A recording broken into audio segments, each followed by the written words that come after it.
사회 경제적인 관습에서 처자를 노예로 파는 것은 유대인들이 하지 않는 것이었고, 엘리사의 제자들에게 이런 얘기가 있었죠. 엘리사의 제자 중에 한 사람이 죽고 부인만 아이들이랑 남았는데 뭐 채무자들이 자꾸 와서 채권자들이 와서 아이들을 종으로 삼으려 그런다는 얘기가 나오죠. 그래서 그러니까 자녀를 노예로 삼거나 파는 경우는 있었던 것 같다는 것을 거기서부터 이제 암시로 받기도 합니다. 그러나 부인을 그런 적은 없다 그럽니다. 근데 이스라엘 사람들 안에서는 원래 사고 팔고 안 하게 돼 있으니까 그렇기도 하고, 그래서 이런 모습들을 사실적으로 보자면 다 이방적인 것이다 이렇게 봐요.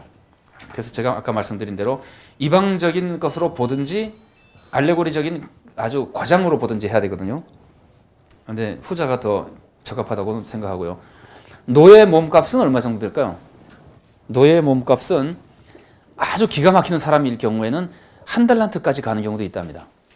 그러니까 뭐 굉장한 사람이겠죠. 요즘으로 하면은 컴퓨터 도사든지 그런 아주 특별한 가치가 있는 사람. 대부분의 경우는 노예 몸값은 0.05 내지 0.2달란트라 그럽니다. 그러니까 그 처자식 팔아봐야, 만일에 팔았다 쳐도 팔아봐야 빚 갚는 데는 거의 도움이 안 되는 겁니다. 그러니까 왕의 입장에서 처자를 팔아서 빚을 갚으라고 하는 거는 내가 조금이라도 내야 되겠다는 이미지보다는 벌하는 이미지입니다. 징계하는. 내가 네 그 꼴을 못 봐주겠다. 벌을 해야지만 내가 속이 시원하겠다. 이런 의미가. 그래서 요거는 징계는 왕의 명예를 보존하거나 아니면 왕을 만족시키거나 아니면 다른 사람을 경고해가지고 그 통치에 유익하게 하는 모습이라고 볼 수 있습니다. 근데 이제 보다 중요한 것은요, 이게 아까 제가 계속 말씀드린 대로 사실적인 것으로서 뭐 하나님이 벌을 해가지고 통쾌하다 뭐 이런 것은 아닐 거 아니에요. 그래서 여기서 우리들이 오히려 이해하는 데 중요한 것은 그 장면에서부터 받는 두려움, 처자를 다 팔아서도 갚지 못하고 막 완전히 영원히 나는 가족이 파탄되고 망쳐버린다고 하는 그 징계의 두려움을 느끼는 것이 이 본문을 해석하는 데는 오히려 더 좋은 모습인지 모르겠습니다. 정서적 느낌. 여러분 요한계시록 읽어보면은 이제 뭐 학자마다 다르니까 제가 함부로 드릴 말씀은 아니지만 요한계시록 읽어보면은 황충이 막 나오고 그러죠. 그러면 이제 어떤 분들은 그 황충이 뭐 요새 전폭기와 같고 뭐 이제 이렇게 막 해석을 하시는 분도 있고, 그런데 그렇게 해석하는 게 맞는지 틀린지는 몰라도 그런 해석보다 제가 이해하기에 더 중요한 것은 그것에 대한 아주 두려움을 느끼는 것이 중요합니다. 이게 얼마나 무서운 상태로 환란이 일어나고 징계가 막 닥칠 것인가 하는 정서적인, 그래서 거기에서부터 신앙에 대한 결단이라든가 이런 것들도 그것이 주는 아주 중요한 메시지거든요. 뭐 그런 것과 비슷하게 이 비유에서 우리가 그림을 그려볼 수 있습니다. 이 자비의 문제도 마찬가지입니다. 그러나 자비와 징계의 감사의 모습도 중요하고, 또 하나는 징계가 왕의 통치 방법이기도 하고 자비가 왕의 통치 방법이기도 해요. 왕이 모든 것을 징계로만 풀려면 왕 노릇을 못할 거 아니에요. 그런데 항상 자비로만 풀려고 해도 해결이 안 될 것이고, 그런데 이제 요 두 개가 왕의 통치 방법 중에서 왕이 어떻게 이용하고 있냐는 걸 우리가 한번 좀 생각해 볼 수 있는데, 존경을 불러일으키는 데는 징계가 유용하기도 하고 자비가 유용하기도 하고 때에 따라 다릅니다. 그래서 우리가 요 정도는 자비가 어떤 역할을 하는가 하는 것들은 염두에 두고 넘어갈 필요가 있습니다. 그 다음에 고문하는 것도 역시 맞지 않는 것이고 유대법에는 있지 않은 것이고, 그래서 이것도 역시 두려움을 보여주는 겁니다. 갚을 때까지 고문자에게 넘겨서 고문받게 해라. 그러면 어떻게 되겠어요? 죽을 때까지 고문당하는 거예요. 왜냐하면 못 갚는 액수거든요. 1만 달란트는 갚을 수가 없는 액수예요. 그러니까 그 이미지가 굉장히 두렵고 아주 지독한 징계라고 하는 것을 느끼게 만드는 이미지입니다. 여기서 왕의 모습은 아까 말씀드린 대로 이방적인 황제의 모습이지만 사실적으로 안 본다면 거기까지는 그건 많이 생각 안 해도 되고, 거룩함과 하나님의 거룩과 사랑을 보여준다. 그러니까 엄격함과 자비를 보여줌으로 인해서 1만 달란트 빚진 종의 모습도 봉신으로 볼 수 있지만 봉신으로 봐도 해결이 안 되기 때문에 그렇게 보는 건 별로 중요하지 않은 것 같고요. 문제는 자신의 힘으로 도저히 갚을 수 없는 입장에 있는 사람이라는 거. 그 다음에 상당히 무책임하고 무자비한 사람이라고 하는 거예요. 이 모습이 도저히 갚을 수 없는 것을 조금만 참아주면 모두 갚겠다. 무책임한 사람이 하는 얘기죠. 그 다음에는 나와서는 자기 동료의 아주 목을 조이면서 지금 재촉하는 거거든요. 멱살을 잡고 이런 그다음에 감옥에 집어넣는 것도 이런 좀 무자비한 모습. 이 사람의 모습 중에 중요한 것은 율법주의적인 냄새가 납니다. 자기가 꼭 갚겠다고 얘기하는 것도 갚을 수 없는 것인데도 율법주의적인 냄새가 좀 나고, 특히 동료의 빚을 독촉하는 것은 아주 상당히 그 행동에 대한 보상을 강조하는 율법주의적인 모습이라고 볼 수 있습니다.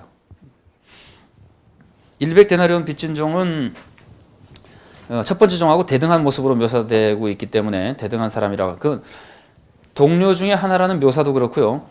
그 첫 번째 종이 왕에게 경배하는 것처럼 두 번째 종은 첫 번째 종에게 경배하지 않습니다. 그래서 이런 대하는 태도 같은 거를 볼 때 같은 정도의 대등성을 가지고 있는 종 같다라고 볼 수 있고요. 그 다음에는 다른 종들이 그 종이 감옥에 가는 것을 보고 안 좋게 생각해서 왕에게 고발하죠. 왕에게 얘기하는 걸 볼 때 이 사람은 아주 중요하진 않지만 그래도 다른 종들로부터 별로 그렇게 나쁜 놈이라고 파렴치한 사람이라고 비난받는 사람은 아니었던 것 같다. 근데 뭐 해석이 별로 이렇게 중요하지는 않습니다. 그냥 이미지를 그려본다면 좀 그런 이미지가 있습니다. 그냥 동료 종들은 제가 아까 말씀드리다 말았는데 이 사람들이 왕에게 고발하잖아요. 그래서 왕이 그 고발을 듣고 첫 번째 종을 불러다가 이제 징계하잖아요. 그런데 이 알레고리적으로 볼 때 하나님께는 이런 사람이 필요 없거든요. 하나님은 누가 고발해야 되는 게 아니기 때문에, 그러니까 이런 사람이야말로 비유의 스토리를 전개하기 위한 단순한 비유의 요소라고 볼 수 있습니다. 이야기 요소. 그러니까 이야기가 이끌어지게 된 요소고 상징적인 의미는 거의 없습니다. 이런 사람들은. 자, 주요 문구를 몇 가지 좀 봐야 될 것 같은데요. 첫 번째 종이 그 자기 동료 두 번째 종의 빚을 왜 탕감해주지 않았을까? 라고 한다면은 왜 탕감해주지 않았을까요? 우리가 제일 쉽게 생각할 수 있는 것은 돈 욕심이라 그럴 수 있겠죠, 그죠? 내가 손해 볼 수는 없다. 나는 뭐 무슨 일이 있어도 내 거는 받아낸다. 그러니까 탐욕이라고 볼 수 있죠. 근데 탐욕 말고 여기서 우리가 한번 좀 생각해 보면서 그 모습이 신앙적으로 과연 우리에게 적용할 만한 가치가 있냐 하는 걸 생각해 봤으면 좋겠는데, 보통 중요하게 생각하는 것은 율법주의적인 자세입니다. 아까 제가 말씀드린 대로 이 사람은 율법주의적인 자세가 있었는데, 율법주의적인 자세가 있기 때문에 두 번째 종에 대해서도 네 잘못에 대해서는 확실하게 책임져라. 갚을 건 갚아야 된다 이거예요. 그래서 율법주의적인 자세가 결국 용서하지 못하게 하는 것일 것이다. 그래서 율법은 참 좋은 것인데 율법에서 율법주의로 빠지면 안 되거든요. 근데 율법주의로 빠지는 것은 못 지키는 사람이 빠지는 게 아닙니다. 못 지키는 사람은 빠져봐야 자기 손해죠. 그러니까 못 지키는 사람은 빠질 수가 없어요. 자기가 지키지 못하는데 왜 율법주의자가 되겠어요? 지키는 사람이 율법을 지키는 것으로 뭔가 얻으려고 하다 보니까 율법주의자로 빠지거든요. 이게 굉장히 위험한 것인데, 이 사람은 하여튼 율법주의 때문에 그런 것 같고, 그 율법주의와 관련해서 조금 구체적으로 이런 모습을 한번 생각해 보세요. 이 사람이 지금 두 번째 종을 만났을 때 기분이 어떻습니까? 첫 번째 종이. 기분이 좋습니까? 나쁩니까?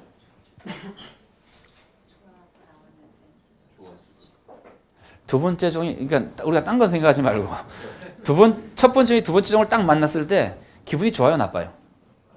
기분이 안 좋죠. 화가 나 있죠. 그죠? 그래가지고 멱살을 잡고 내놓으라 그러다 안 내놓으니까 감옥에 집어넣었다. 이거는 굉장히 화가 난 상태거든요. 그리고 뭐 빚을 어제 진 것도 아닐 것이고 그동안에도 그럴 상황이 가능할 텐데도 그동안에 그렇게 하지 않다가 지금 이 화가 나 있다면은 이거는 정확하진 않아요. 그냥 한번 생각을 한번 해보세요. 이 사람이 왜 화가 났을까요? 이 그림으로 보자면은 지금 왕을 만나고 왔죠? 이 그림을 보자면은 왕을 만났기 때문에 화가 난 것 같지 않아요? 우리는 상식적으로 생각할 때 왕을 만나서 빚을 탕감받으면 기분이 좋죠, 그죠? 근데 기분이 좋아서 나왔다가 이 사람 보니까 기분이 나빠졌다. 그렇게 해석해도 되는데, 다른 때보다 더 기분 나쁜 것처럼 만약에 보인다면은, 이거는 그 추측입니다. 그 해석이 그렇게 중요한 건 아닌데, 한번 재미로 한번 생각을 해보세요. 제가 느끼는 이미지는 그래요. 이 사람이 왕을 만나고 왔기 때문에, 왕을 만나고 나와서 지금 이 사람에게 더 화를 내는 것 같은 그림을 저로서는 좀 느끼게 되는데, 이 스토리에서는. 만일에 그렇다면 이거는 중요하게 생각하지 않아도 상관없습니다. 여기서 해석까지 하기에는 조금 불안정하다고 생각합니다. 왜냐하면 본문이 명시하지 않는 부분이라. 그냥 율법주의의 성격과 관련해서 제가 생각해 보는 거예요. 이 사람은 율법주의적인 성격을 가지고 있는 사람이니까 왕을 만났기 때문에 화가 났다면은 왕이 용서해준 은혜에 대한 감사보다 왕에게 추궁당한 것이, 왜 율법주의자들은 다 자기가 해야 되는 사명감 같은 거에 대해서 상당히 많이 억눌려 있는 사람이잖아요. 꼭 해야 된다. 그래서 자기가 갚아야 될 것을 갚지 못하고 탕감받은 것에 대한 감사보다는 그걸 갚지 못해서 추궁 들은 것이나 갚지 못하고 겨우 끝나버렸다고 하는, 너무 상상이 멀리 나가는 건데, 그 뭐랄까 자존심 파괴라 할까, 자존심 스타일 구긴 거, 뭐 이런 것들이 이 사람에게는 조금 영향이 있었을 가능성이 있었을까요? 저는 그런 이미지를 참 많이 봤습니다, 여기서. 그래서 감사한 것보다는 민망하고 막 부끄럽고 짜증스럽고, 만일에 그렇다면은 그게 율법주의자들에게 사실은 흔히 있는 거거든요. 여러분, 자존심이 강하고 자기가 해야 될 거를 자기가 해야 된다는 것이 강한 사람들은 은혜 입는 거에 대해서 감사하기보다 불쾌해하는 경우 있잖아요. 이거는 지금 율법주의자이기 때문에 제가 한번 그렇게 생각을 해보는 겁니다. 만일에 그런 면이 있다면은 거기서도 우리가 약간의 메시지를 생각해 볼 수 있으리라고 생각되는데, 그거는 해석 때 제가 조금 더 보기로 하고요.